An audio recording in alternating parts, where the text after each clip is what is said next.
Banjir yang melanda Aceh Timur sejak Jumat lalu masih merendam 14 kecamatan. Ribuan warga tetap bertahan di pengungsian hingga Senin kemarin 3 Januari 2022. Untuk meringankan beban para korban banjir di Kabupaten Aceh Timur, komunitas jurnalis Pidijaya menyalurkan bantuan ke posko pengungsi.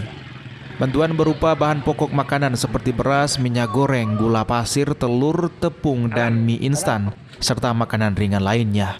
Bantuan diserahkan oleh Koordinator Penanganan Bantuan Jurnalis Pijai, T. Saifullah, melalui Persatuan Wartawan Aceh Timur yang diterima langsung Ketua Umum Seni Henry dan selanjutnya diserahkan kepada pengungsi korban banjir di Kecamatan Rantau Selamat.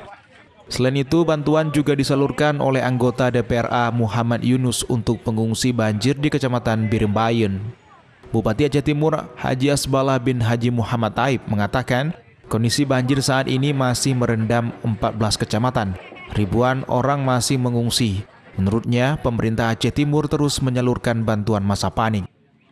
Laporan hari ini kita sudah mencapai 13 kecamatan. Ini ada laporan lagi Simpaulim sudah mulai airnya meluap.